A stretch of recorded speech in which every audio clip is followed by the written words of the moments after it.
So ఆ ఆ వ్యక్తి పేరు హెలెన్ క్యాడ్బరీ. ఈ రోజు మనం ఆ యొక్క బయోగ్రఫీ చూసుకుంటుండగా ప్రభు మనందరినీ దర్శించి మనతో మాట్లాడాలని ఆశిస్తున్నాను. సో ఇక్కడ మనకు కనిపిస్తుంది కదా క్యాడ్బరీస్ అని. సో ఇది బర్మింగ్హామ్ అనే ప్రదేశంలో ఆ జరిగిన సంఘటన. యాక్చువల్ గా వాళ్ళ తాతగారు, అంటే హెలెన్ అనే బయోగ్రఫీ మనం చూసుకుంటున్నాం కదా. హెలెన్ వాళ్ళ తాతగారు జాన్ క్యాడ్బరీ గారు స్టార్ట్ చేశారు. ఆయన వాళ్ళ బ్రదర్ కలిసి స్టార్ట్ చేస్తే ఈ యొక్క హెలెన్ క్యాడ్బరీ యొక్క తండ్రి గారైన రిచర్డ్ క్యాడ్బరీ గారు ఆయన ఏం చేశారంటే ఆ బర్మింగ్హామ్ అనే ప్రదేశం దగ్గర ఉన్న బోర్న్విల్ అని ఉంటది కదా, చాక్లెట్, డార్క్ చాక్లెట్ ఉంటది మనకి, అదొక ప్లేస్ అన్నమాట. సో ఎవరైనా టేస్ట్ చేయకపోతే టేస్ట్ చేసి చూడండి. ఆ యొక్క బోర్న్విల్ అనే ప్లేస్ లో వీళ్ళ డాడీ ఆయన బ్రదర్ కలిసి ఆ ఆ యొక్క ఫ్యాక్టరీని ఎక్స్పాండ్ చేస్తూ వచ్చారనమాట. సో మెయిన్ గా అక్కడ స్థాపకులు అని కూడా చెప్పొచ్చు రిచర్డ్ క్యాడ్బరీ గారు. సో వాళ్ళ సంతానంలో ఆరవ సంతానంగా హెలెన్ క్యాడ్బరీ జన్మించింది. అంటే ఆమె కంటే పైన ముగ్గురు బ్రదర్స్, ఇంకా ఇద్దరు సిస్టర్స్ ఉన్నారు, కింద కూడా ఇద్దరు సిస్టర్స్ ఉన్నారు. సో వాళ్ళది ఒక పెద్ద కుటుంబం. అయితే అది ఒక చక్కని కుటుంబం అన్నమాట. వాళ్ళ రిచర్డ్ క్యాడ్బరీ గారు చాలా చిన్న వయసులోనే యేసుక్రీస్తు ప్రభువాన్ని సొంత రక్షకునిగా అంగీకరించారు.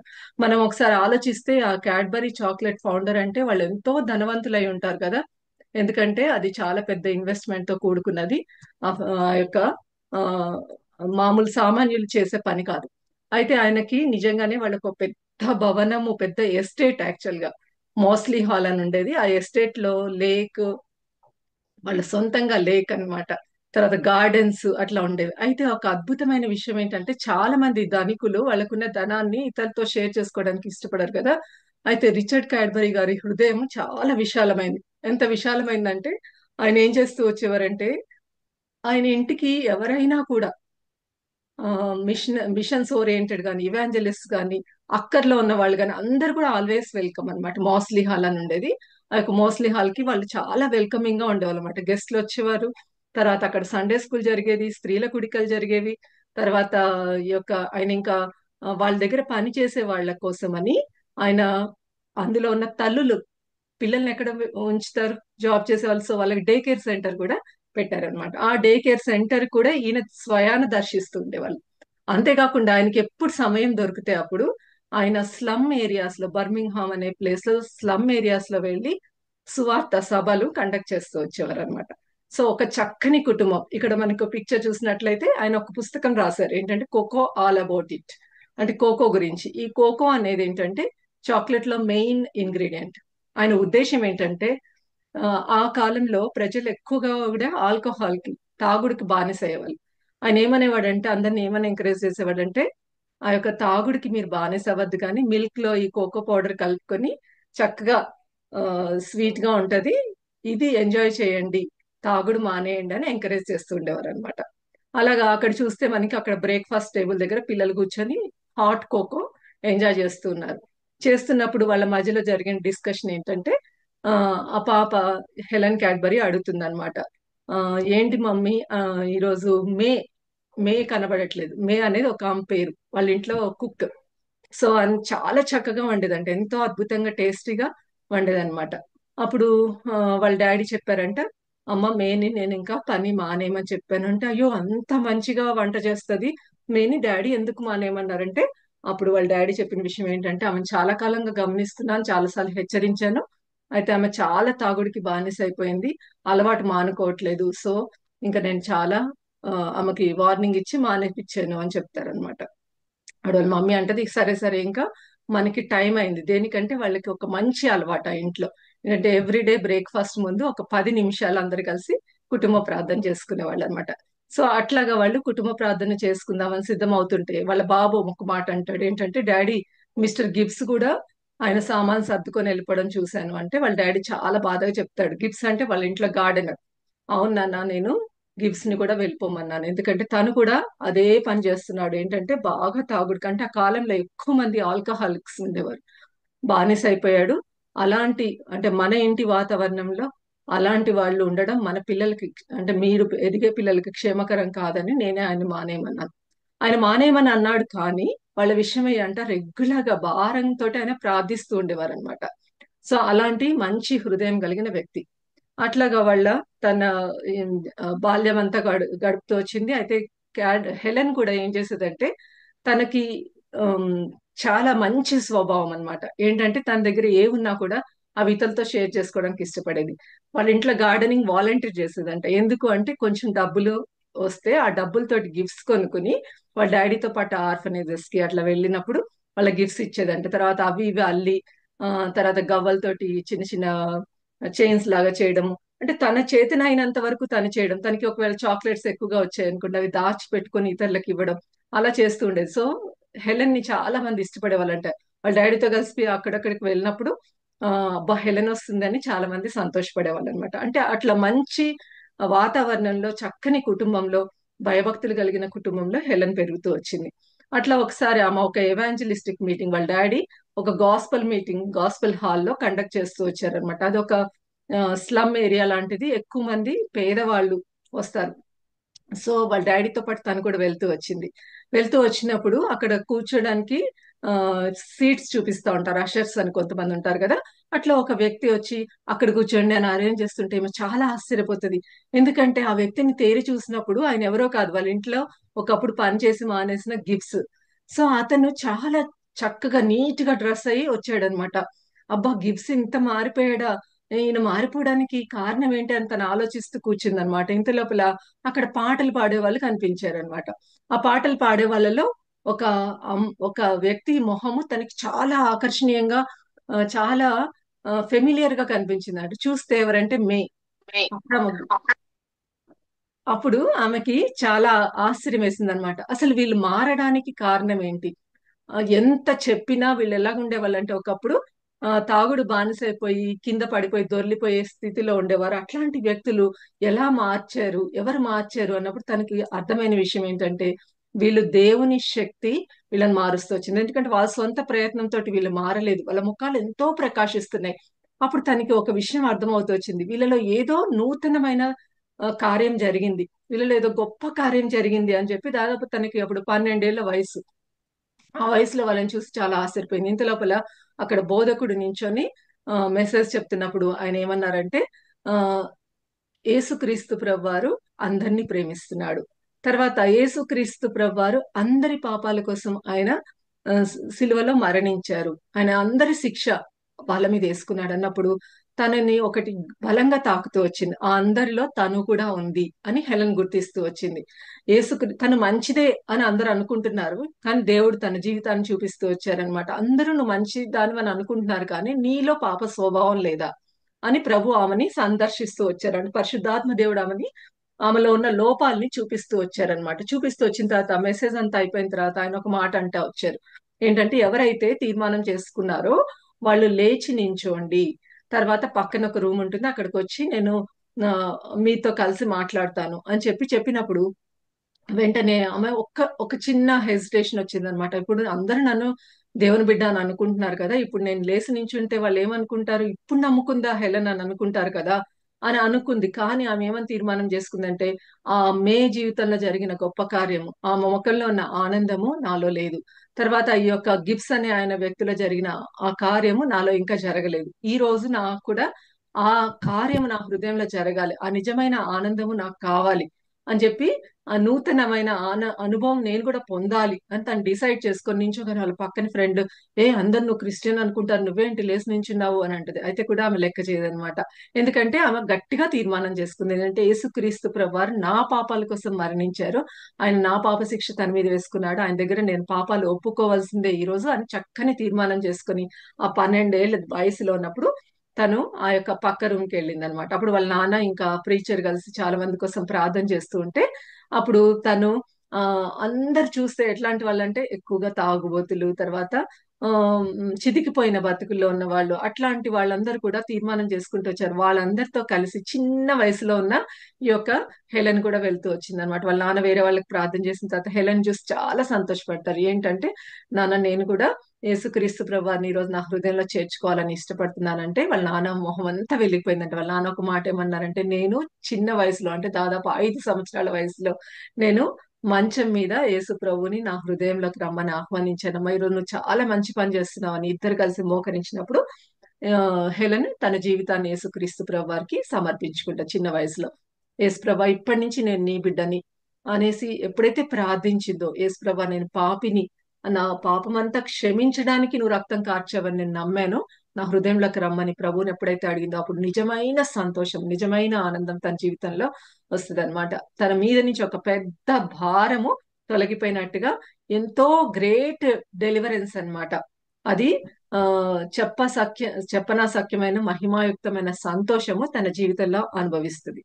అయితే ఆ రోజు నుంచి తన హృదయంలో ఒక నూతనమైన ఆశ ఏంటంటే, నేనేదైతే పొందుకున్నానో, తర్వాత అక్కడ మే గిబ్స్ వాళ్ళని చూసింది కదా, వాళ్ళ జీవితాలు ఎలా మార్చబడ్డాయంటే కేవలం దేవుని వాక్యం.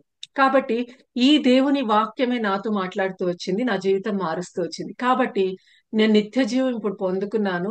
నా యొక్క స్నేహితులు ఎవరైతే ఉన్నారో, నాకు తెలిసిన వారు ఎవరైతే ఉన్నారో, వాళ్ళందరికీ ఈ సువార్త నేను చెప్పాలి అని ఆ చిన్న బిడ్డ తీసుకున్న నిర్ణయం ఏంటంటే, తను నా మాటలు చెప్పను, నేను దేవుని మాటలు చెప్తానని చెప్పి ఏం చేసేదంటే, ఆ కాలంలో ఇప్పుడు మనకి ఎంత హ్యాండీగా ఉన్నాయి కదండి బైబిల్స్, చాలా ఈజీగా క్యారీ చేయొచ్చు. కానీ అప్పట్లో దళసరి అంటే థిక్ పేపరు, తర్వాత ఒక చెక్క లాంటి అట్ట ఉండేదన్నమాట.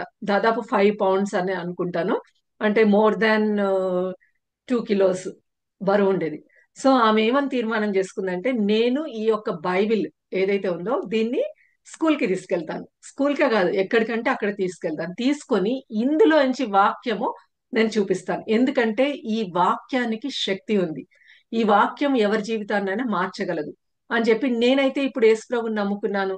నాకు ఒక నిశ్చయిత ఉంది ఏంటంటే, యేసు ప్రభు బిడ్డని కనుక నేను ఒక రోజు పరలోక రాజ్యానికి వెళ్తాను, నాకు నిత్య జీవం యేసు ప్రభు ఇచ్చారు, మరి నా స్నేహితులకి ఈ విషయం నేను చెప్పాలి, వాళ్ళకి ఇంకా తెలియదని చెప్పి ఆమె ఏం చేస్తూ వచ్చిందంటే, ఆ పెద్ద బైబిల్ని తీసుకొని, వాళ్ళకి డెస్క్ ఉంటది కదా స్కూల్, ఆ డెస్క్ లో పెట్టేది అనమాట.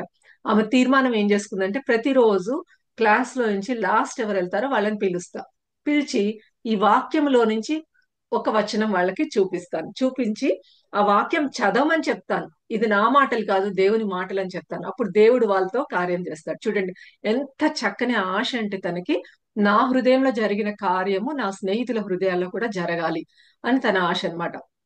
అయితే ఆ రోజు క్లారా అనే ఒక పాప లాస్ట్ లో వెళ్తూ ఉంటే పిలిచింది, పిలిస్తే ఏంటి ఇది చూసావా చూసావా నా దగ్గర ఏముందో చూడంటే, ఆ చూస్తున్నానులే, నువ్వు పెద్ద బైబిల్ తీసుకొచ్చి అన్ని చోట్ల పట్టుకొని తిరుగుతున్నావు, ఆ బైబిల్ ఇంట్లో ఉండాలి, నువ్వు ఇంటికి ఇక్కడికి ఎందుకు తీసుకొచ్చావు అంటే, క్లారా ఆ నువ్వు దేవుని బిడ్డవయ్యావా అంటే, నేను ఎప్పటి నుంచో క్రిస్టియన్ని కదా.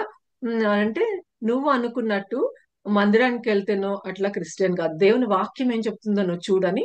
యోహాను 3:16 వాక్యం మనందరికీ తెలుసు కదండి, దేవుడు లోకమును ఎంతో ప్రేమించెను అని వాక్యాన్ని చూపించి నువ్వు చదువు అని కాగా, ఆ ఆ, దేవుడు లోకం ఎంతో ప్రేమించను కాగా అద్వితీయ కుమారుని యందు విశ్వాసముంచు ప్రతివాడు, ఆ ప్రతివాడు అనే దగ్గర నీ పేరు పెట్టుకొని చదువుకులారా అని చెప్పి, నశింపక నిత్య జీవం పొందినట్లు ఆయన అనుగ్రహించినని ఉంది కదా అని చెప్పినప్పుడు, ఆమె ఆ ఏమోలే, మరి మాకైతే అట్లా ఏం చెప్పలేదు, నేను ఎప్పుడు ఇట్లా వినలేదు అని అంటది అనమాట. అయితే ఆ రోజు హెలెన్ ఒక మంచి పని చేస్తుంది. ఇంటికి వెళ్ళిన తర్వాత క్లారా గురించి రాత్రంతా ప్రార్థన చేస్తుంది అనమాట. ఏంటంటే, ప్రభా నీ వాక్యంలోని సత్యము ఆమె గ్రహించేటట్టు సహాయం చేయమని ప్రార్థించినప్పుడు, ప్రభు క్లారా జీవితంలో కార్యం చేయడం మొదలు పెడతాడు.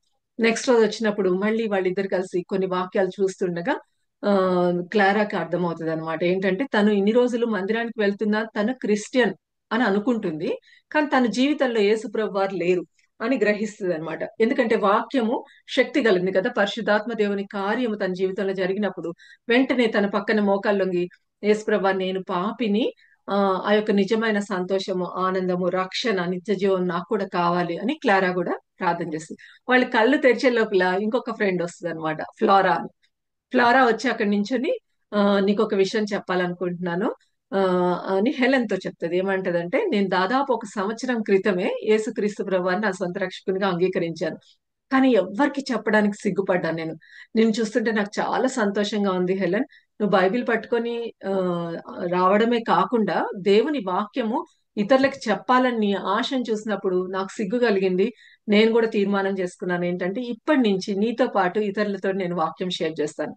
అట్లా ఆ ముగ్గురు పిల్లలు, హెలెన్, క్లారా అండ్ ఫ్లోరా కలిసి ఏం ఏం తీర్మానం చేసుకున్నారు అంటే, దేవుని వాక్యము బైబిల్ హెవీగా ఉన్నా సరే మేమేం చేస్తాము, ఆ, మా- ది- ఆ, స్కూల్ కి తీసుకొస్తాం ఎవ్రీడే. స్కూల్ కి తీసుకొచ్చి పిల్లలు ప్లే గ్రౌండ్ కి వెళ్తారు. ఖాళీ టైం ఉంటుంది కాబట్టి ఆ ఖాళీ టైంలో ప్లే గ్రౌండ్ లో వెళ్ళినప్పుడు ఎవరైనా అక్కడ కూర్చుంటే వాళ్ళని మేము దేవుని వాక్యమే చూపిస్తాం. మా సొంత మాటలు చెప్పాం, వాక్యం ద్వారా. కాబట్టి ఏం చేయాలి? ఆ వాక్యం వాళ్ళకి తెలిసి ఉండాలి. కాబట్టి వాళ్ళు ఏం చేసి తీర్మానం చేసుకున్నారంటే ప్రతిరోజు కొన్ని వచనాలు మనం చదువుకోవాలి, కొన్ని వచనాలు బై హార్ట్ చేయాలి. తర్వాత ఆ, కొంతమందితోటి కనీసం ఒక్కరితోటైనా ప్రతిరోజు ఆ వాక్యాన్ని షేర్ చేయాలి అని ఆ యొక్క చిన్న బిడ్డలు చక్కని తీర్మానం చేసుకున్నారనమాట. తీర్మానం చేసుకున్న తర్వాత వాళ్ళకి ఒక విషయం అర్థమవుతుంది. ఏంటంటే అన్ని చోట్లకి క్యారీ చేయడానికి బైబిల్ హెవీగా ఉంది కదా అని హెలెన్ కి ఒక ఐడియా వస్తుంది అనమాట. వాళ్ళ డాడీ దగ్గర న్యూ టెస్ట్మెంట్స్ ఉంటాయి. ఆ న్యూ టెస్ట్మెంట్స్ చాలా చిన్నగా, ఆ తర్వాత వాళ్ళు ఏం చేస్తారంటే ఇవాంజలిజం చేయడానికి, అంటే వాళ్ళ డాడీ చాలా చోట్ల దేవుని సువార్త చెప్పడానికి ప్రేరేపిస్తా ఉంటాడు, ఆయన తోడ్పడతాడు, ఆయన కూడా ఇన్వాల్వ్ అవుతారు. సో అలా చేసినప్పుడు ఆయన ఏం చేసేవారంటే కొంతమందికి న్యూ టెస్ట్మెంట్స్ డిస్ట్రిబ్యూట్ చేస్తుండేవారు. నేను మా డాడీని అడిగి న్యూ టెస్ట్మెంట్స్ అడుగుతానని చెప్పేసి అనుకున్న తర్వాత ఒక రోజు వాళ్ళ ఇంట్లో కూర్చొని బిజీగా అమ్మాయిలు కుట్టుకుంటా ఉంటారు. అప్పుడు వాళ్ళ బ్రదర్స్, హెలెన్ వాళ్ళ బ్రదర్స్ చూస్తారు అనమాట. చూసి వీళ్ళు ఏంటో బొమ్మలకి కుడుతున్నారా ఏంటి, అసలు ఏం పని చేస్తున్నారని సీక్రెట్ గా తలుపు వెనకాల నుంచి చూసి మాట్లాడుకుంటా ఉంటారు. అప్పుడు హెలెన్ అండ్ క్లారా వాళ్ళు చాలా బిజీగా కుడుతూ ఉంటారు.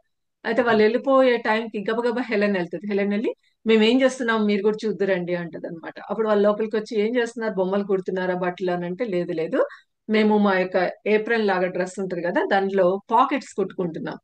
ఎందుకు ఆ పాకెట్స్ అంటే అందులో we will carry power in the pocket అంటారన్నమాట. ఏంటి పవర్ అని అంటారనమాట. ఏంటి శక్తి అంటే అప్పుడు చెప్తుంది, "నా దేవుని వాక్యం శక్తి కలిగింది కదా, ఎట్లాంటి వాళ్ళ జీవితాలైనా మారుస్తుందని నేను చూశాను, అనుభవపూర్వకంగా తెలుసుకున్నాను. కాబట్టి ఈ శక్తి కలిగిన వాక్యము ఎప్పుడు మాతో ఉంటే ఈ వాక్యం ఇతరులకి మేము పంచుకోవచ్చు. కాబట్టి నేను నా ఫ్రెండ్స్ కలిసి చేసాం, మీరు కూడా మాతో పాటు జాయిన్ అవ్వచ్చు కదా అని అంటే లేదు లేదు ఇది మీలాంటి గర్ల్స్ కోసమే, మాకు కాదు అంటారన్నమాట. అప్పుడు ఆమె ఏమంటదంటే మీ పాకెట్స్ ఉన్నాయి కదా, మీ పాకెట్స్ లో ఒకసారి ఓపెన్ చేసి ఎన్ని ఉన్నాయో చూపించండి అంటది అనమాట. అప్పుడు వాళ్ళు తీస్తా ఉంటే వస్తువులు వస్తా ఉంటాయి అనమాట. అందులో సీజర్స్ ఉంటది, తర్వాత డాగ్ కాలర్ ఉంటది, ఏవేవో వస్తువులు పిల్లలన్నీ తీసి బయట పెడతారు, చాక్లెట్స్ అన్ని తీసి పెట్టిన తర్వాత అమ్మంటది 15 కంటే ఎక్కువ ఐటమ్స్ మీ ఒక్కొక్కరి పాకెట్ లో ఉన్నాయి, అయితే అసలైంది మీ పాకెట్ లో లేదు, శక్తినిచ్చే వాక్యం మీ పాకెట్ లో లేదు అని చెప్తుంది అనమాట. మేము ఆ శక్తి కలిగిన వాక్యాన్ని మాతో క్యారీ చేయాలనుకుంటున్నాం, మీరు కూడా మాతో జాయిన్ అవ్వచ్చు కదా అంటే ఆ పిల్లలు కూడా కన్విన్స్ అవుతారు అనమాట. అప్పుడు వాళ్ళు ఏమని తీర్మానం చేసుకుంటారంటే పాకెట్ పవర్ లీగ్ అని, టెస్ట్మెంట్ పవర్ లీగ్ అని చెప్పి ఆ, ఒక చిన్న ఆ, గుంపులాగా వాళ్ళు స్టార్ట్ చేస్తారనమాట. వాళ్ళ ఉద్దేశం ఏంటంటే ప్రతిరోజు దేవుని వాక్యాన్ని చదవాలి, చదివిన తర్వాత ఇతరులతో ఆ వాక్యాన్ని పంచుకోవాలి. ఎవరితో అయితే వాక్యాన్ని పంచుకుంటారో వాళ్ళ కోసం ప్రార్థన చేయాలి. సో అట్లా వీళ్ళు ఆ ఒక్కొక్కరుగా దేవుని నమ్ముకుంటే, ఇప్పుడు ముగ్గురు ఫ్రెండ్స్ దేవుని నమ్ముకున్నారు కదా, తర్వాత ఇంకో ఇద్దరు వచ్చి జాయిన్ అవుతారు. మేము మీ జీవితాలు చూసాము, అవి అందరిలాగా లేవు, ఎంతో ప్రేమతోటి ఉన్నారు మీరు, అయితే మీ జీవితంలో ఏదో తేడా కనిపిస్తుంది, ప్రత్యేకత ఉంది, మీలో నిజమైన ఆనందము మాకు కనిపిస్తుంది, మాకు కూడా కావాలి అని చెప్పి ఇంకో ఇద్దరు క్లాస్మేట్స్ వచ్చి వాళ్ళు కూడా దేవుని నమ్ముకుంటారు. అట్లాగా తను దాదాపు 16 ఇయర్స్ వచ్చేసరికి కాలేజ్ టైం అవుతుంది. కాలేజ్కి వెళ్ళే సమయం వచ్చేసరికి దాదాపుగా 60 మెంబర్స్ వీళ్ళ పాకెట్ టెస్ట్మెంట్ లీగ్ లో జాయిన్ అవుతారనమాట. వాళ్ళందరి ఉద్దేశం ఏంటంటే ఒక తీర్మానం చేసుకోవాలి ఆ లీగ్ లో జాయిన్ అవ్వాలనుకుంటే. ఏం తీర్మానం అంటే మేము ప్రతిరోజు దేవుని వాక్యం చదువుతాం, కనీసం ఒక చాప్టర్ ఒక పోర్షన్ చదువుతాం, కొంత బై హార్ట్ చేస్తాం, తర్వాత ప్రతిరోజు మాకు ఎవరు అందుబాటులో ఉంటారో వాళ్ళతో దేవుని వాక్యాన్ని షేర్ చేసుకుంటాం. మా మాటలు చెప్పం, దేవుని వాక్యమే షేర్ చేస్తాం. అందుకని వాళ్ళు ఏం చేస్తారంటే కొన్ని gospel related versus by heart చేసి ఎక్కడున్నాయో చూసి అవి చూపించి మేము చెప్పేది మా మాటలు కాదు, ఇది దేవుని వాక్యం అని ఇతరులకి వాళ్ళు పంచుతూ ఉండేవాళ్ళు అన్నమాట. తద్వారా ఏమవుతుందంటే దాదాపు హెలెన్ కి 16 ఇయర్స్ వచ్చే వరకల్లా దాదాపు 60 మెంబర్స్ పిల్లలు దేవుని నమ్ముకొని ఈ యొక్క టెస్ట్మెంట్ లీగ్ లో స్కూల్ టైంలోనే జాయిన్ అవుతారు. ఇప్పుడు తను కాలేజ్కి వెళ్ళాల్సిన టైం వచ్చింది, హై స్కూల్ అంటారు, హై స్కూల్ అయిపోయిన తర్వాత కాలేజ్కి వెళ్ళాల్సిన టైం వచ్చింది. లండన్ లోని కాలేజ్ లో జాయిన్ అవ్వడానికి వెళ్తుంది. అప్పుడు వాళ్ళ ఫ్రెండ్స్ ఆమెను సెండ్ ఆఫ్ చేయడానికి వచ్చినప్పుడు అయ్యో మా యొక్క టెస్ట్మెంట్ లీగల్ స్టార్ట్ చేసిన మెయిన్ మెంబర్ ని మేము మిస్ అవ్వబోతున్నాము అని చెప్పి వాళ్ళు బాధపడతారు. అయితే వెళ్ళేటప్పుడు తను ఆలోచించుకుంటూ వెళ్తుంది తన జీవితంలో దేవుడు చేసిన గొప్ప కార్యాలు, ఆ తన ద్వారా చేసిన కార్యాలు, తన జీవితంలో చేసిన కార్యాలు, దేవుని శక్తి ఎంత గొప్పది అని తనవన్నీ కూడా ఆలోచించుకుంటూ వెళ్తుంది అనమాట. అయితే చక్కని తీర్మానంతోటే వెళ్తది లండన్ కి. అక్కడ కాలేజీలో జాయిన్ అయిన తర్వాత ఇప్పుడు అందరికీ కొంతమంది ఫేవరెట్ లెక్చరర్స్ ఉంటారు కదా, టీచర్స్ లెక్చరర్స్ ఉంటారు. అట్లా తను ఎక్కువగా ఆకర్షించిన టీచర్ ఎవరంటే Mrs Robertson. Mrs Robertson English teach చేసేది. ఆమె చాలా చురుగ్గా, అందంగా, యాక్టివ్ గా ఉండేది అనమాట. ఎప్పుడు చూసినా చాలా హుషారుగా కనిపించేది అనమాట. హెలెన్ కి ఆమె చాలా నచ్చింది. హెలెన్ కూడా ఆమెకి నచ్చింది. ఎందుకంటే హెలెన్ బుక్స్ ఏమైనా ఉంటే లిటరేచర్ చదివితే చక్కగా వాటి గురించి ఒక శీర్షిక లాగా తయారు చేసి సమ్మరీ లాగా చేసి రాస్తూ ఉండేది. అయితే ఒకరోజు టీచర్ ఆమెను అడుగుతుంది అనమాట, హెలెన్ నువ్వు చేసే సమ్మరీస్ అవన్నీ చాలా బాగుంటున్నాయి. నువ్వు ఇంతకీ ఏ బుక్స్ చదవడానికి ఎక్కువగా ఇష్టపడతావు అని చెప్పి హెలెన్ అడుగుతుంది అనమాట. హెలెన్ అడిగినప్పుడు హెలెన్ అంటది కదా, నాకు ఎక్కువగా బైబిల్ చదవడం ఇష్టం టీచర్ అంటే. ఆమె చాలా ఆశ్చర్యంగా, నువ్వు చాలా తెలివైన దానివి, నువ్వు బైబిల్ ఎక్కువ చదువుతావా అని అంటది అనమాట. ఈమెకి చాలా ఆశ్చర్యం కలిగిస్తుంది. అదేంటి, మిసెస్ రాబర్ట్సన్ కూడా దేవుని మందిరానికి వెళ్తది కదా, మరి ఆమె బైబిల్ చదవదా అని ఈమెకి అనుమానం వచ్చి, ఎందుకు టీచర్ మీరు బైబిల్ చదవరా అంటే, చదువుతానులే, ఏదో పోయట్రీ లాగా ఉంటదని కీర్తనలు అవి చదువుతానంటది అనమాట. అది హెలెన్ కి చాలా షాకింగ్ అనిపిస్తుంది అనమాట. అదేంటి, నేను చిన్నప్పటి నుంచి దేవుని వాక్యము పూర్తిగా హోల్ బైబిల్ ఇస్ ట్రూ అని నమ్ముతా వచ్చాను కదా, మరి ఈమెంటి కొన్ని భాగాలే నమ్ముతానంటుంది అనేసి వాళ్ళ టీచర్ తో మాట్లాడినప్పుడు వాళ్ళ టీచర్ ఒక మాట అంటది అనమాట. ఏమంటదంటే, యేసు ప్రభు మంచోడే, కానీ ఒక 2000 సంవత్సరాల క్రితం బతికి చనిపోయాడు అని ఉంది కదా, ఆయన మనకేం సహాయం చేస్తాడు. తర్వాత సైన్స్ ఎంతో డెవలప్ అయిపోయింది వాక్యం రాయబడిన తర్వాత. కాబట్టి ఇప్పుడు నువ్వు ఎవరైనా చనిపోయిన వాళ్ళు ఎవడం చూస్తున్నావా? ఏమో, నాకైతే దేవుని వాక్యము అంత నమ్మాలని లేదు, కాబట్టి నాకేదో పోయట్రీ లాగా ఉంటదని కొన్ని కీర్తనలు అలాంటివి చదువుతాను అని చెప్తుంది అనమాట. అది ఈమెకి చాలా డిసప్పాయింటింగ్ అనిపిస్తుంది. ఒక విషయం ఏంటంటే, తను చాలా ఇష్టపడే ఆ టీచర్ నోట్లోంచి అట్లాంటి మాటలు రావడం ఆమెకు చాలా బాధ అనిపిస్తుంది. సరే అని ఆమె రూమ్కి వెళ్ళిపోతుంది. రూమ్కి వెళ్ళిపోయిన తర్వాత ఆమె రూమ్మేట్ రోజ్మేరీ, ఏంటి ఏమో ఆలోచిస్తున్నావు హెలెన్ అంటే, ఏం లేదు రోజ్మేరీ, నువ్వు బైబిల్ చదువుతావా అంటే, చదువుతాను, ఏదో అట్లా అట్లా చదువుతాను అంటదనమాట. అదేంటి అంటే, మా నాన్న రోజుకి సామెతలు చాలా జ్ఞానం ఇస్తాయని సామెతలు చదివించేవారు. మా చర్చిలో ఏమో బియాటిట్యూడ్స్, ధన్యతలు అని ఉంటాయి కదండి కొండ మీద ప్రసంగంలో, అవి చదివేవాళ్ళు. ఆ నేను అప్పుడు ఏదో అది ఇది చదివేదాన్ని, కానీ ఇప్పుడు అంత ఎక్కువ చదవట్లేదు అంటది. అదేంటి అని చెప్పి, ఎందుకు చదవట్లేదు అని అంటే, అప్పుడు ఆమె చెప్పిన ఆ మాట ఈమెకి చాలా షాకింగ్ అనిపిస్తుంది. కాలేజ్కి వచ్చిన తర్వాత మన ప్రొఫెసర్ చెప్పారు కదా, ఏదో సిద్ధాంతాలన్నీ చెప్పారు కదా, సో నేను అప్పటి నుంచి వాక్యంలో ఉన్న జెనసిస్ లో ఏదైతే ఉందో సృష్టి, అది నేను నమ్మట్లేదు అంటది అనమాట. అది చాలా ఈమెకి చాలా డిసప్పాయింటింగ్ గా ఉంటది. ఎందుకు డిసప్పాయింటింగ్ గా ఉంటదంటే, వాళ్ళ ఆలోచనలని ఆమె ఆలోచిస్తూ ఉంటది అనమాట. ఎందుకు వీళ్ళు ఇలా మాట్లాడారు, ఒకవేళ వీళ్ళు చెప్పింది కరెక్టేనా అని తనకి సందేహం మొదలవుతుంది. ఇక్కడ మనం ఒక విషయం గుర్తుపెట్టుకోవాలి. అసలు ఈ సందేహము, దేవుని వాక్యం మీద అనుమానము అనేది ఎక్కడ మొదలైంది? ఎవరైనా చెప్పొచ్చు. దేవుని వాక్యము అసలు ఆది నిజమే. అవును, కరెక్ట్ అమ్మా. సాతాను మోసగించింది. Correct, correct. చూడండి, అక్కడ మొట్టమొదటి స్త్రీ పురుషులు ఎంతో సంతోషంగా ఉన్నారు. ఎందుకంటే ప్రతిదినము వాళ్ళు దేవునితో సహవాసం కలిగి ఉన్నారు కనుక వాళ్ళ ముఖాలు ఎంతో ఆనందంతో వెలిగిపోతూ వచ్చాయి. అయితే ప్రభు ప్రతిరోజు వాళ్ళతో సహవాసం చేసినంత కాలం వాళ్ళు సంతోషంగా ఉన్నారు. దేవుడు వాళ్ళకి ఒక ఆజ్ఞ ఇచ్చారు. మొట్టమొదటి ఆజ్ఞ ఏంటంటే, ఆ యొక్క మంచి చెడ్డల తెలివినిచ్చే ఫలాన్ని తినకూడదు అని. మరి వాళ్ళు ఉన్నవాటితో తృప్తి పొంది ఉండొచ్చు. తమని ప్రేమించే దేవుని యొక్క సహవాసంలో చాలా ఆనందంగా గడిపారు. అయితే ఒకరోజు ఆమెకు ఒక ప్రశ్న వచ్చింది. ఆ డౌట్ ఎవరు క్రియేట్ చేశారంటే, సాతాను క్రియేట్ చేశారు. ఇది నిజమా అంటే ఏంటి, దేవుడు చెప్పింది నిజమేనా? సో ఇక్కడ మనం గుర్తుపెట్టుకోవాల్సిన విషయం ఏంటంటే, సాతాను హవ్వనే కాదు, ప్రతి మనిషిని కూడా టెంప్ట్ చేయగలడు. ఆ- ఇప్పుడు మనకి దేవుని వాక్యం మీద ఏదైనా డౌట్ వచ్చింది అంటే, వెంటనే మనం గుర్తించాల్సింది ఏంటంటే, ఈ యొక్క తలంపు ఎక్కడి నుంచి వచ్చింది. ఏ వ్యక్తి అయినా కావచ్చు, ఏ వ్యక్తి ద్వారా మీరు క్వశ్చన్ విన్నా, డౌట్ విన్నా కూడా ఆ వ్యక్తిని కాదు, కానీ ఆ వ్యక్తి వెనకాల పని చేస్తున్న సాతాను యొక్క తంత్రం అని మనం గుర్తించాలి. అయితే హెలెన్ ఏం చేసిందంటే, తను అది గుర్తించలేకపోయింది. గుర్తించలేక వాళ్ళు చెప్పింది నిజమేనేమో, మరి తను నమ్మింది నిజం కాదేమో అని కన్ఫ్యూజన్ లో పడిపోయింది. సాతాను చేసే పనంతా ఇదే అన్నమాట. ఏంటంటే దేవుని వాక్యం మీద డౌట్ అనే ఒక విత్తనం మనలో విత్తాలని ట్రై చేస్తాడు. ఆ తర్వాత మొత్తం కన్ఫ్యూజన్ తీసుకొస్తారు. అసలు నిజంగా దేవుడు అట్లా చెప్పాడా? అదే కదా హవని ప్రశ్నిస్తాడు. అట్లాగే మనల్ని కూడా దేవుని వాక్యం విన్నప్పుడు చాలా ఆసక్తితో వింటాం. కొన్నిసార్లు మనల్ని బలంగా తాకుతుంది. చాలా ఆనందిస్తాం దేవుని వాక్యంలో. కానీ అది నిజమేనా? ఒక్కొక్కసారి మనకి దేవుడు వాగ్దానం చేస్తే అది లేట్ అవుతుంది అనుకోండి. అమ్మా ఇంకా వాగ్దానం నెరవేరట్లేదేంటి? నిజమేనా? అసలు దేవుడు చెప్పాడా? అసలు నీకు దేవుడు ఆ వాగ్దానం ఇచ్చాడా? గుర్తుంచుకోండి, ఇలాంటి డౌట్ వచ్చింది దేవుని వాక్యం మీద కానీ దేవుని వాగ్దానం మీద అంటే వెంటనే మనం అలర్ట్ అవ్వాలి. ఎందుకంటే అది సాతాను యొక్క కార్యం అని గుర్తించాలి. దీనికి ఎవరు కూడా ఇమ్యూన్ కాదు. అంటే అందరినీ సాతాను మోసగించగలడు. ఆ శక్తి వాడికి ఉంది. అయితే దేవుని వాక్యం ఏం చెప్తుందంటే దై వర్డ్ ఈస్ ట్రూత్. అంటే దేవుని వాక్యం అంతా కూడా సత్యం. ఎటువంటి అసత్యం అనేది ఇందులో లేదు. అది యోహాను సువార్తలో కూడా రాసింది. ఈ వాక్యం సత్యం అని. దే- దేవుని వాక్యం సత్యం అని రాయబడింది. మరి సాతాన్ ఎవరు? ఆయన అబద్ధికుడు, అబద్ధమునకు జనకుడు, లేక అబద్ధికునికి జనకుడు అని రాయబడింది.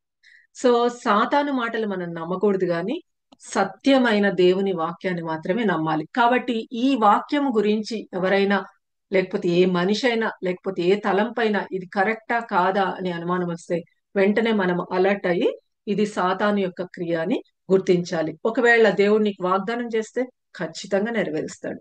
అది ఖచ్చితంగా. ఎందుకంటే ఆయన అబద్ధం ఆడడు, అబద్ధం ఆడజాలడు అని ఉంది. కాబట్టి దేవుడు ఖచ్చితంగా నెరవేరుస్తాడు. ఇంకా నెరవేరట్లేదేంటి? ఆ, దేవుడు నెరవేరుస్తాడా అని నీకు డౌట్ వచ్చిందంటే మనం వెంటనే గుర్తించాల్సింది ఏంటంటే అది శత్రువు యొక్క కార్యం అని. ఇది మొదట మానవుడితో జరిగింది. తర్వాత ఎప్పుడైతే పాపం చేశారో వాళ్ళకి వెంటనే సిగ్గు అవమానం వచ్చింది. ఇదంతా మనకి తెలుసు. కాబట్టి శత్రువుకి లోబడితే మనం ఏమవుతాం? దేవుని నుంచి దూరం అవుతాం. వాళ్ళు ఎప్పుడైతే హవ్వ దేవుని సహవాసాన్ని ఆదాము హవ్వలు ఆనందిస్తూ వచ్చారు, ఎప్పుడైతే పాపంలో పడ్డారో అప్పుడు దేవుని ముఖాన్ని చూడలేక ముఖాన్ని కప్పుకుంటూ వచ్చారు. మనకు కూడా తెలుసు, పిల్లలు మంచిగా ఉన్నంతసేపు బాగానే ఉంటారు. ఏదైనా తప్పు పని చేస్తుంటే వెంటనే వాళ్ళ ముఖాల్లో తెలిసిపోతుంది, మనల్ని ఫేస్ చేయలేరు.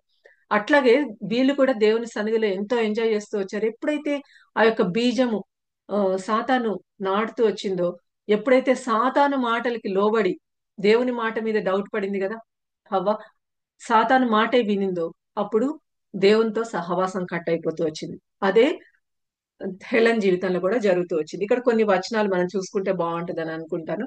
ఎందుకంటే ఇవి చాలా ముఖ్యమైన విషయాలు. ఇవి అందరికీ కూడా అవసరమైన వాక్యం. సాతాను తంత్రములను ఎరగని వారము కాదని 2 కొరింథీ 2:11 రాయబడింది. అంటే సాతాను యొక్క తంత్రాలు మనం తెలుసుకొని ఉండాలి. అంటే సాతాను మోసగిస్తాడని, వాడు ఆది నుంచి మోసగాడని, ఎవరినైనా మోసగించగలడని మనం తెలుసుకోవాలి. ఎందుకంటే 1 కొరింథీ 10:12 ఉంది, తాను నించిన తలంచుకున్నవాడు ఎట్లా ఉండాలి? జాగ్రత్తగా చూసుకోవాలి పడకుండానట్లు. కాబట్టి నేను బాగానే ఉన్నాను ప్రభులో అని అనుకుంటే మనము డేంజర్ లో ఉన్నామని గుర్తుపెట్టుకోవాలి. అంటే సాతాను మనల్ని కూడా పడవేయడానికి పొంచుకొని ఉంది. అందుకనే 1 పేతురు 5:8 నిబ్బరమైన బుద్ధి గలవారే మెలకువగా ఉండండి. అంటే ఎప్పుడు అలర్ట్ గా ఉండాలి అని ప్రభు వాక్యం హెచ్చరిస్తుంది. ఎందుకు అలర్ట్ గా ఉండాలంటే విరోధి అయిన ఆ విరోధి అయిన సాతాను ఏం చేస్తున్నాడంటే గర్జించే సింహం వలె ఎవరిని అంటే దేవుని బిడ్డల్నే ఎవరిని మింగాలా అని కాచుకొని వెతుకుతూ తిరుగుతున్నాడంట. కాబట్టి మెలకుగా ఉండి ఏం చేయాలి? అలర్ట్ గా ఉండంటే మెలకుగా ఉండి శోధనలో ప్రవేశించకుండానట్లు మత్తయి 26:41 ప్రకారం ప్రార్థన చేయాలి. అయితే ఇక్కడ హెలెన్ ఏం చేసిందంటే మెలకుగా ఉండని పరిస్థితిని బట్టి అజాగ్రత్త వల్ల దేవుని వాక్యాన్ని మీద డౌట్ పడి ఆ యొక్క టీచర్, తను ఇష్టపడిన ఆ టీచర్ మాట వినేసేసి, తర్వాత ఫ్రెండ్ మాట వినేసి తను విశ్వాసాన్ని కోల్పోతూ వచ్చింది. ఎలా తన విశ్వాసం బలహీన పడిపోతూ వచ్చిందంటే అంతకు ముందు ఎప్పుడు ఎక్కడికి కూడా దేవుని వాక్యం క్యారీ చేస్తూ ఉండేది. అప్పటి నుంచి దేవుని వాక్యం క్యారీ చేయడం మానేసింది. ఏదో నామకార్థంగా చదివితే చదివాను అన్నట్టుగా చదవడం స్టార్ట్ చేసింది. అట్లా దేవుని సన్నిధి నుంచి తను దూరం అవుతూ వచ్చింది. అదంతా ఎలాగా చేశారంటే సాతాను యొక్క కుతంత్రం వల్ల తను అలా దేవునికి దూరం అయితే వచ్చింది. కానీ అది ఆమె గ్రహించుకోలేకపోయింది. కాలేజ్ అయిపోయింది, ఇంటికి హాలిడేస్కి వచ్చింది.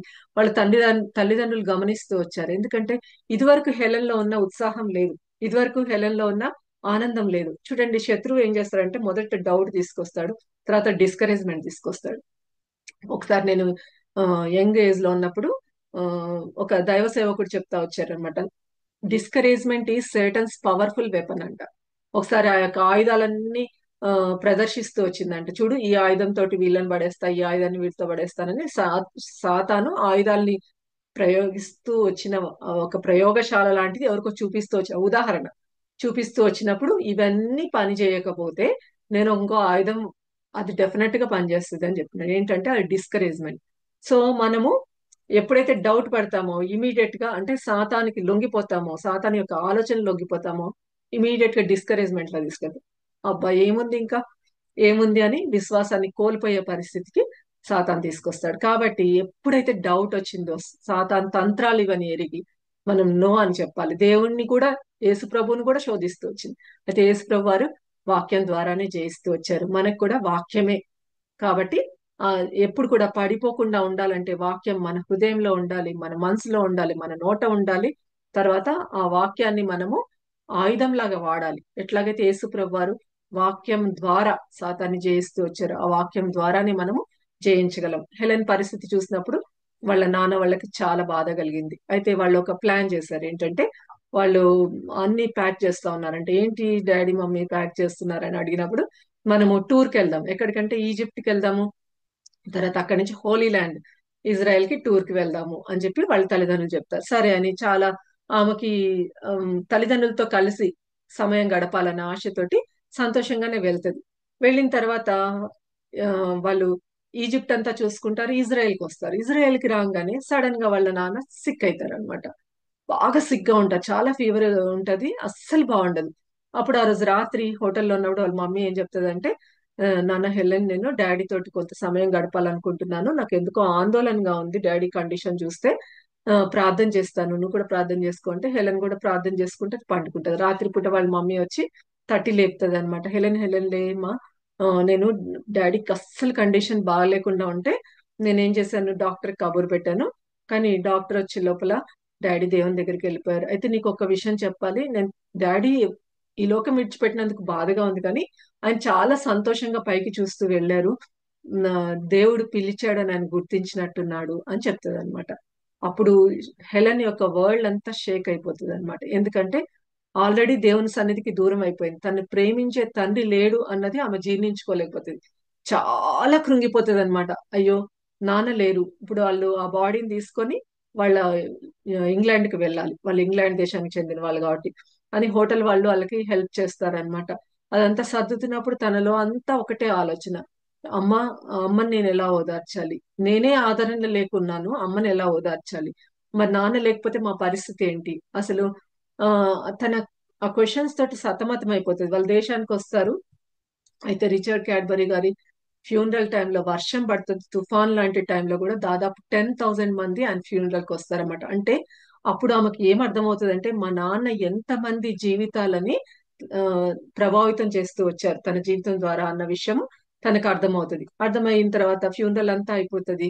తన జీవితంలో ఒక నిరాశ, శూన్యం ఉంటది అనమాట. ఎందుకంటే తనే దేవుని సన్నిధి నుంచి దూరం చేసుకుంటా వచ్చింది. అయితే దేవుడు ఆమెను విడిచిపెట్టలేదు, కానీ తను ఏమనుకుందంటే, నాకు ఎవరు లేరు, నాకు మా తండ్రి, నన్ను ప్రేమించే తండ్రి కూడా లేడని చాలా కృంగిపోయినప్పుడు, ఆ పుస్తకాలన్నీ తీసి సర్దుదామన్నప్పుడు ఆమెకి ఏదో ఒకటి చదవాలి అని అనిపిస్తుంది. ఏ పుస్తకం చదవాలి, హిస్టరీ చదవాలా, జాగ్రఫీ చదవాలా, సైన్స్ చదవాలా, పోయట్రీ చదవాలా అని ఆలోచిస్తున్నప్పుడు ఆమెకి ఏమనిపిస్తుంది అంటే, ఇవేవి నన్ను ఆదరించలేకపోతున్నాయి కదా, నన్ను ఆదరించే పుస్తకం ఏదైనా ఉందంటే అది కేవలం వాక్యమే అని చెప్పి, అప్పుడు ఆమె she came back to the Bible, దేవుని వాక్యాన్ని దగ్గరికి వస్తుంది అనమాట. అట్లా దేవునితోటి తరిగి తన సహవాసం ఏదైతే పోగొట్టుకుంటూ వచ్చిందో, ఆ యొక్క వాక్యము ద్వారా దేవుడు ఆమెను సంధించి సరిచేసి ఆమెను నిలబెడతాడు. చూడండి, మీకా గ్రంథంలో ఉంది కదా, శత్రువు నా మీద అతిశయించబడద్దు, నేను కింద పడినా కూడా లేస్తాను, నేను చీకట్లో ఉన్నా కూడా దేవుడు వెలుగుగా ఉంటానని ప్రవక్త రాస్తారు కదా. అట్లాగా తన జీవితంలో ఆ దేవుని వాక్యం అనే వెలుగు తన జీవితంలో ప్రకాశించి తనని తిరిగి నిలబెడుతుంది అనమాట. అప్పటి నుంచి ఆమె ఏం తీర్మానం చేసుకుంటుంది, మా డాడీ ఏదైతే పని విడిచిపెట్టి వెళ్ళాడో దేవుని పని, అది నేను కొనసాగించాలి. ఎక్కడ స్టార్ట్ చేయాలంటే, సండే స్కూల్స్ ఉండేవి, తర్వాత మిషన్స్ లో చేసేవాళ్ళు, ఆ పరిచయలు అన్ని కూడా నేను స్టార్ట్ చేయాలని చెప్పేసి ఆమె తిరిగి దేవునిలో బలం పొంది దేవుని వాక్యం ద్వారా శక్తి పొందుకొని షాలీస్ అనే ప్లేస్ లో, షాలీస్ అనే ఆ, వాళ్ళ మధ్యలో చేస్తుంది. ఈ షాలీస్ ఎవరంటే వాళ్ళు పేద అమ్మాయిలు, కర్మాగారంలో పనిచేసే వాళ్ళు. వాళ్ళని ఎందుకు షాలీస్ అంటారంటే వాళ్ళు ఒక షాల్ లాంటిది, ఒక మామూలు వస్త్రం అంటే వీళ్ళకేమి, ఆ, అక్కడ రిచ్ లేడీస్ అందరూ ఏం చేస్తారంటే మంచి మంచి డ్రెస్సెస్ అట్లాంటివన్నీ వేసుకొని ఉంటారు. అయితే వీళ్ళు ఏం చేస్తారంటే సామాన్యమైన షాల్ లాంటిది కప్పుకొని వాళ్ళు చాలా పేద ప్రజలు అన్నమాట. అట్లాంటి ప్రజల మధ్యలో వెళ్ళి వాళ్ళకి దేవుని వాక్యం బోధించాలి. ఎవరు వెళ్తారు వాళ్ళ దగ్గరికి? ఎవరు వెళ్ళలేరు కదా, నేను వెళ్ళాలి అని చెప్పి తీర్మానించుకొని ఆ షాలీస్ మధ్యలో పరిచయం చేస్తుంది. ఇంతలో తన జీవితంలో ఒక టర్నింగ్ పాయింట్ మొదలవుతుంది అనమాట. ఆమె ఒక తీర్మానం ఏం చేసుకుంటది అంటే, నేను దేవుని పని చేయాలి అంటే, ఒకవేళ నేను వివాహం చేసుకుంటే ఎలాంటి వ్యక్తిని చేసుకోవాలంటే, నాకు దేవుని పరిచయలో సహకరించే వ్యక్తిని నేను వివాహం చేసుకోవాలి అని ప్రార్థిస్తా వస్తుంది. అయితే అప్పుడు మీటింగ్స్ జరుగుతాయి. టోరీ గారని ఆయన చాలా పెద్ద దైవ సేవకుడు. ఆయన మీటింగ్స్ కండక్ట్ చేసినప్పుడు ఆ, చాలా మంది వేల కొలది ప్రజలు వెళ్తారు. వాళ్ళ మమ్మీ అంటే మనం కూడా వాలంటీర్స్ లాగా వెళ్దాం హెలెన్ అంటే, ఇద్దరు చాలా ఆశతో అక్కడికి వెళ్తారు. ఈమె కూడా తన ఫ్రెండ్స్ ని, స్నేహితులని, తర్వాత దేవుని నమ్ముకొని చాలా మందిని తీసుకొని వెళ్తారు. వేలకు వేలు వస్తారనమాట. ఆ, దాదాపు ఒక 2-3 వారాల్లో జరుగుతుంటే చాలా వేల మంది ప్రజలు అవుతారు. దాదాపు 5,000 మంది కూడా తీర్మానం ఇంచుమించుగా చేసుకున్నారని ఆవిడ. అయితే ఈమె ఏం చేస్తుందంటే అక్కడ తను ఎవరినైతే తీసుకొచ్చిందో వాళ్ళు తీర్మానం చేసుకుని వాళ్ళ పక్కనే నించొని వాళ్ళని ప్రీచర్ తో మాట్లాడిపించడానికి తీసుకుని వెళ్తది. అయితే ఆమెని ఒక వ్యక్తి గమనిస్తా ఉంటారు. ఎప్పుడైతే ఈమె వేరే వాళ్ళని తీసుకురావడము, దేవుని సన్నిధిలో వాళ్ళు మోకరింపజేసి తర్వాత దేవుని వాక్యం వినేటట్లు వాళ్ళకి ఆమె అవకాశం కలిగిస్తూ ఆశతోటి వాళ్ళని ప్రభు దగ్గరికి నడిపిస్తుందన్న విషయము ఒక వ్యక్తి గమనిస్తారు. ఎవరంటే చార్లెస్ అలెగ్జాండర్ అని. ఆయన యుఎస్ఏకి చెందిన వ్యక్తి.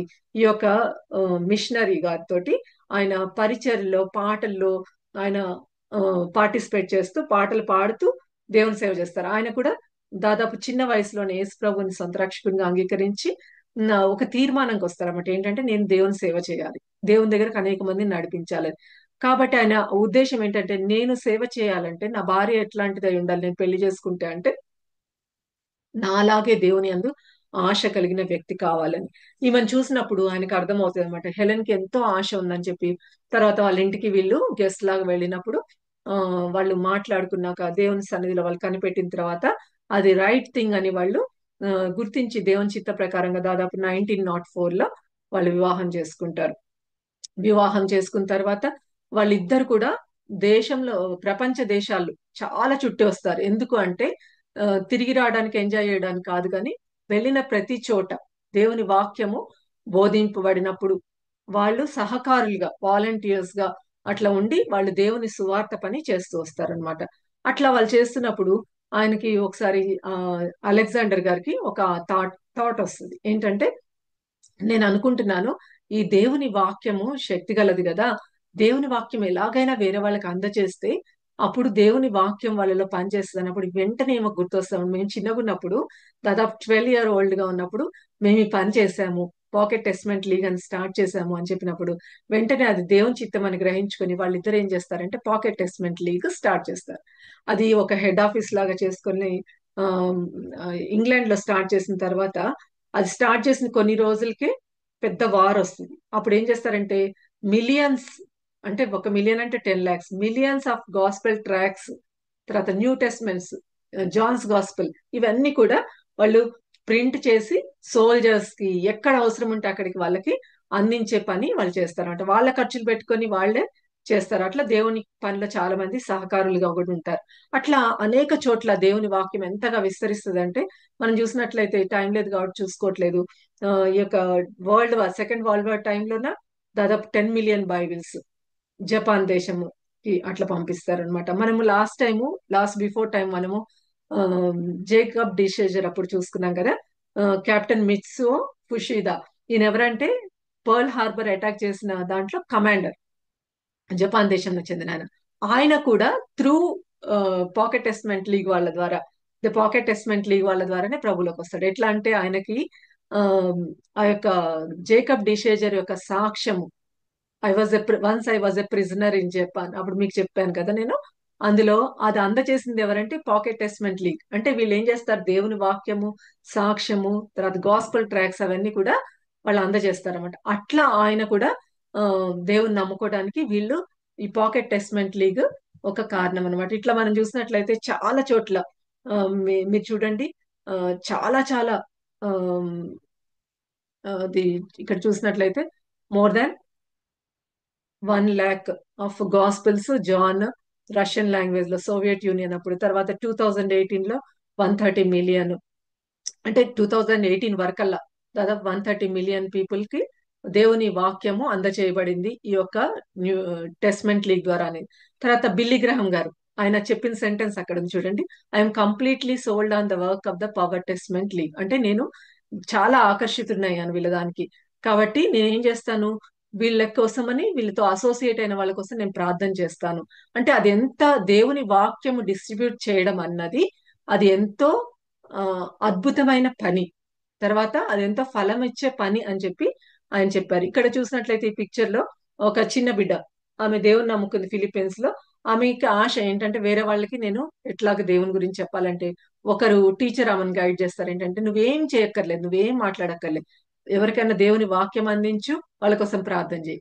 అట్లా ఆమెకి అసలు హెలెన్ క్యాడ్బరీ వాళ్ళ గురించి, వాళ్ళ ఆర్గనైజేషన్ గురించి తెలియదు. కానీ ఇటీవల కాలంలో జరిగింది ఏంటంటే, ఆమె ఫ్రెండ్ కి ఆ యొక్క జాన్స్ గాస్పెల్ ఇచ్చినప్పుడు, న్యూ టెస్ట్మెంట్ నుంచి పార్ట్ అది ఇచ్చినప్పుడు, ఆమె కొన్ని రోజులు అయిన తర్వాత వచ్చి చెప్పింది ఏంటంటే, నేను నమ్ముకున్నాను, మా ఇంటి వారందరూ కూడా నమ్ముకున్నారు. చూసారా, ఒక 12 year old ఆమె చేసిన ఆ యొక్క స్టార్ట్ చేసిన పనిని దేవుడు ఆశీర్వదించి, అది ప్రపంచ దేశాలంతా విస్తరించేలాగా వాళ్ళ భర్త గారు స్టార్ట్ చేస్తారు. ఆయన త్వరలోనే ప్రభు దగ్గరికి వెళ్తారు. కానీ ఈమె కంటిన్యూ చేస్తుంది అనమాట. కంటిన్యూ చేసిన తర్వాత ఆమె అన్న ఒక మంచి మాట ఏంటంటే, if only we could get people to read the book. ఏం బుక్?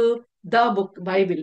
వాళ్ళు చదవగలిగితే వాళ్ళు షూర్ గా దేవుని దగ్గరికి వస్తారు. అంటే దేవుని వాక్యము ఆశతో చదివితే ఖచ్చితంగా వాళ్ళు దేవుని దగ్గరికి వస్తారు. సమయం అయిపోయింది కాబట్టి నేను ఇక్కడితో ముగించాలనుకున్నా, కానీ ఒక 3-4 వర్సెస్ చూసుకుందాం. ఇక్కడ ప్రసంగి 11:1 ఏముందంటే, నీ ఆహారము నీళ్ళ మీద వేయము, చాలా దినములైన తర్వాత దాన్ని కనబడుతుంది. అంటే ఆహారము పాడవని, క్షయమవని ఆహారం ఏంటంటే దేవుని వాక్యమే. అది మనము నీళ్ళ మీద వేస్తే, అంటే వేరే వాళ్ళకి అందుబాటులో ఉండేటట్టు మనం అందజేయగలిగితే, చాలా దినములైన తర్వాత దాని ఫలితము చూస్తాము. ఎందుకంటే హెలెన్ స్టార్ట్ చేసిన వర్క్ అక్కడితో ఆగిపోలేదండి. దేవుడు ఎంతగానో మిలియన్స్ ఆఫ్ పీపుల్ దేవుని వాక్యాన్ని ఆ పొందుకొని అందులో అనేక మంది దేవుని తెలుసుకునేటట్టు దేవుడు సహాయం చేస్తూ వచ్చారు. అట్లాగా దేవుడు ఎంతో గొప్ప కార్యము తన ద్వారా, తన జీవితం ద్వారా జరిగిస్తూ వచ్చారు. మనం కూడా దేవుని వాక్యం యొక్క శక్తి ఎంత గొప్పదో తెలుసుకుంటే, అప్పుడు మనం కూడా అనేక మందిని దేవుని వాక్యం ద్వారా నడిపించగలుగుతామన్న దానికి ఇది మన కళ్ళ ముందు కనిపించే నిజమైన ఉదాహరణ. అయితే ఆమె 1969లో, ఎట్ ద ఏజ్ ఆఫ్ 92, అప్పటికి ఆమెకు 92 సంవత్సరాలు. వాళ్ళ హస్బెండ్ ఏమో వాళ్ళ మ్యారేజ్ అయిన కొన్ని సంవత్సరాలకే ప్రభు దగ్గరికి వెళ్ళిపోయారు. ఆయన ఉండగానే ఆ యొక్క పాకెట్ టెస్ట్మెంట్ లీగ్ మళ్ళీ రివైవ్ చేయబడింది. వాళ్ళు చిన్నప్పుడు ఏదైతే స్టార్ట్ చేశారో ఆయన రివైవ్ చేసి ప్రపంచ దేశాలకు విస్తరింపజేశారు. అయితే ఈమె మాత్రము తన ప్రభు దగ్గరికి వెళ్లే వరకు, అంటే దాదాపు 92 years వరకు కూడా ఆ పనులు చూస్తూ అనేక దేశాలకి దేవుని వాక్యం వెళ్ళటానికి ఒక అద్భుతమైన సాధనంగా దేవుడు వాడుకుంటూ వచ్చారు. ఈ వచనాలు చూస్తే మనకి దేవుని వాక్యం ఎంత శక్తి గలదో అర్థమవుతుంది కదండి. యెషయా గ్రంథము 55:10-11, వర్షమును హిమమును ఆకాశము నుండి వచ్చి అక్కడికి ఎలాగూ మరలక, భూమిని తడిపి విత్తువానికి విత్తనమును, భుజించువానికి ఆహారమును కలుగుటకి అది చిగుర్చి వర్ధిల్లునట్లు చేయును. అలాగే నా నోట నుండి వచ్చు వచనము, దేవుడు చెప్తున్నారు. దేవుని నోట నుంచి వచ్చే వచనము నిష్ఫలంగా ఆయన యొద్దకు మరలక, అది నాకు అనుకూలమైన దాన్ని నెరవేర్చును, నేను పంపిన కార్యమును సఫలము చేయను. అంటే దేవుని వాక్యం ఎంత శక్తి కలిగిందంటే, అది వెళ్ళింది అంటే, ఎవరినైనా తాకింది అంటే అది ఒక కార్యాన్ని వాళ్ళ జీవితంలో చేస్తూ వస్తుంది. కాబట్టి మనం కూడా ఏం చేయాలంటే, మన మాటలు పనిచేయవు చాలాసార్లు, కానీ మనం ఏం చేయాలంటే దేవుని మాటలు ఉన్నది ఉన్నట్టుగా ఇతరులకి అందజేస్తే అది వారి జీవితంలో కార్యం చేస్తుంది. ఎందుకంటే దేవుని వాక్యము హెబ్రీ 4:12 ఉంది కదండి, సజీవమై బలము గల, అది జీవం కలిగిన దేవుని వాక్యం. అంతేకాదు బలము గలది. ఎంత బలం గలదంటే, రెండంచులు గల ఎటువంటి ఖడ్గం కంటే వాడిగా ఉంటది. అది ప్రాణాత్మలను కీళ్లను మూలుగను విభజించినంత మట్టుకు దూరుచు, హృదయం యొక్క తలంపులను ఆలోచనను శోధించుచున్నది. దేవుని వాక్యం ఎంత శక్తి కలిగిందంటే, అట్లాంటి గొప్ప ఆయుధం, శక్తి కలిగిన ఆయుధం దేవుడు మనందరికి కూడా అందుబాటులో ఉంచారు. మనము ఈ ఆయుధాన్ని యూజ్ చేసి దేవుని యొద్దకి ఇతరులను నడిపించడానికి దేవుడిచ్చిన అద్భుతమైన సాధనం దేవుని వాక్యం. మనము హెలెన్ జీవితం నుంచి చూసుకున్నాం ఏంటంటే, ఆమె దేవుని వాక్యం ఎంత శక్తి గలదో చిన్నప్పుడే ఆమె తెలుసుకుంది. అయితే తన జీవితం నుంచి మనం నేర్చుకునే ఇంకొక పాఠం ఏంటంటే, మన అందరం we are prone to discouragement, we are prone to attacks from Satan. అంటే మనల్ని సాతాను టెంప్ట్ చేయగలడు, మనల్ని పడవేయడానికి ట్రై చేయగలడు. అయితే మనం ఏం చేయాలంటే, తను తను పడిపోయి మనకు ఒక ఉదాహరణగా ఉండింది, కానీ ఆమె అట్లా పడిపోయి అక్కడే ఉంచలేదు. దేవుని వాక్యం చూసినట్లయితే అనేక మంది భక్తులు మనం చూస్తాము, కృంగిపోయిన వారిని దేవుడు లేవనెత్తాడు. ఏలియాని లేవనెత్తాడు, గొప్ప కార్యాలు చేశాడు. అలాగే ఆ దావీదు కృంగిపోయినప్పుడు, ఆయన ఏమి చేతగా నిస్సహాయుడుగా ఉన్నప్పుడు దేవుడు ఏం చేశాడు, తన దేవుడైన యెహోవాను బట్టి ధైర్యం తెచ్చుకున్నాడు.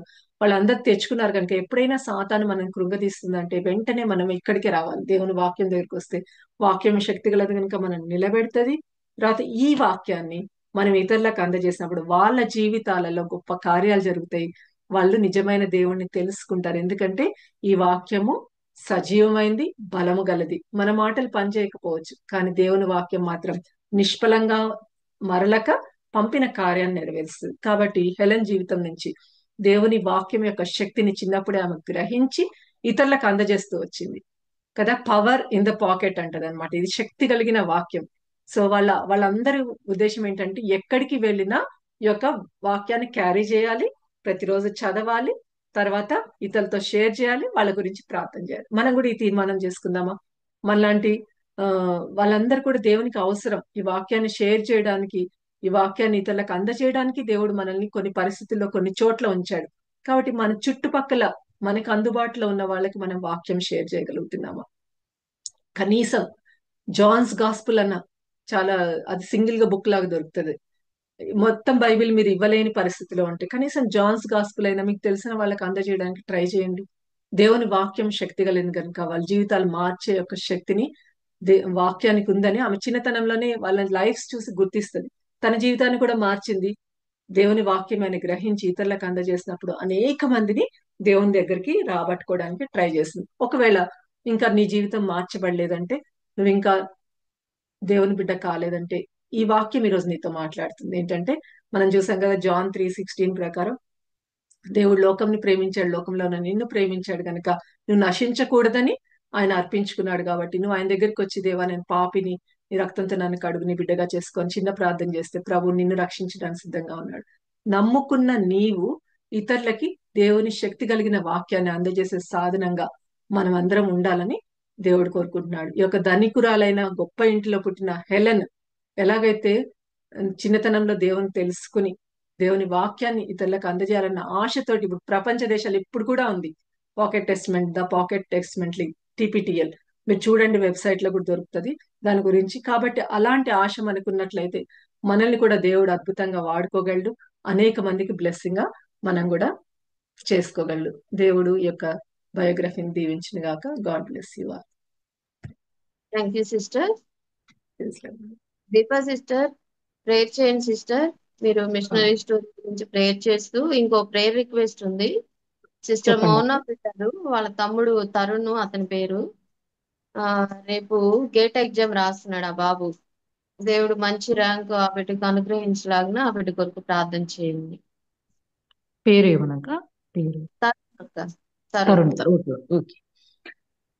ప్రేమ కలిగిన మా ప్రియ పరలోకపు తండ్రి, మా గొప్ప దేవ, ఇంకా మిషనరీ బయోగ్రఫీ హెలెన్ క్యాడ్బెరీ యొక్క మిషనరీ జీవితం గురించి చక్కగా వివరించిన మీ దాసరాలని కృపలో జ్ఞాపకం చేసుకునండి. శిలువ చాటును మరుగుపరిచి చక్కటి వర్తమానాన్ని అందిస్తూ వచ్చారు ప్రభా. ఈ యొక్క హెలెన్ క్యాడ్బెరీ తండ్రి, తన చిన్న వయసులోనే మిమ్మల్ని అంగీకరించి తండ్రి, మీ కొరకు ఎంతో నమ్మకంగా దేవుని వాక్యాన్ని ఎక్కడికి వెళ్ళినా దాన్ని క్యారీ చేసి ఆ వాక్యాన్ని ప్రతిదినము చదవడము తండ్రి, కొన్ని వచనాలు కంఠస్థ చేయడము, ఇతరులకు షేర్ చేయడము, వారి కోసం ప్రార్థన చేయడం, ఎంతో మాదిరికరమైన జీవితము జీవిస్తూ వచ్చినది తండ్రి. అందుని బట్టి వందనములు. మేము కూడా తనను ప్రభు ఆదర్శంగా మాదిరికరంగా తండ్రి తీసుకొని మా జీవితంలో కూడా నశించిన ఆత్మల కొరకైన భారం కలిగి మీ ప్రేమ సువార్తను అనేకులకు ప్రకటించుటకు సహాయపడుతారని వేడుకుంటూ వస్తుంటున్నాం. ఎన్నోసార్లు సాతాను మా ప్రభా అందరినీ కూడా శోధించాలని మా విరోధి అయిన అపవాది గర్జించు సింహం వల్ల ఎవరిని మృంగుదుమా అని తిరుగుతుంటున్నాను తండ్రి. ప్రతి శోధన పైన ప్రార్థన ద్వారా వాటిని జయించుటకు కృపను దయచేయండి. ఎన్నోసార్లు నిరాశ, డిస్కరేజ్మెంట్ ద్వారా సాతాను శోధించినప్పుడు దేవుని యొక్క వాక్యం ద్వారా మేము సాతాను జయించేవారుగా సిద్ధపరుస్తున్నామని మీ పాసములు వేడుకుంటున్నాం తండ్రి. తను ఈ యొక్క హెలెన్ క్యాడ్బరీ 92 సంవత్సరాల వరకు ప్రభు సేవలో ఉంటూ అనేక మందికి దేవుని యొక్క వాక్యాన్ని షేర్ చేసి అనేకులకు ప్రభా మీ యొక్క ప్రేమ సువార్త అందించగలుగుతూ వచ్చింది. మీ యొక్క వాక్యాన్ని అందించగలిగి అనేకుల్ని మీ కొరకు సంపాదించగలిగినది తండ్రి. మేము కూడా అటువంటి భారం కలిగి వ్యక్తిగతంగా ప్రభా మేము అటువంటి భారం కలిగి సువార్త చేసే వారి కొరకు ప్రార్థన చేసే భారం దినదినం అధికము చేయమని ప్రార్థన చేస్తూ వస్తుంటున్నాం. ఎంతో మంది మిషనరీల జీవితంలో మేము వింటున్నాం. అది మా హృదయములలో కార్యం జరుగుటకు మీరు సహాయపడుతున్నామని మీ పాద సన్నిధిలో విజ్ఞాపన చేస్తూ వస్తుంటున్నాం. సువార్త కరపత్రికలైతేనే మీ జాన్ గాస్పెల్, ఆ విధంగా లూకా సువార్త, ఆ విధంగా దేవుని యొక్క వాక్యాన్ని అనేకులకు ప్రభా తండ్రి అనేకులకు షేర్ చేసి వారి కోసము ప్రార్థించే ప్రార్థన భారం మా అందరిపైన కుమ్మరిస్తున్నామని యేసుక్రీస్తు ప్రభువు వారి శ్రేష్టమైన నామంలో అడిగి వేడుకుంటున్నాము తండ్రి.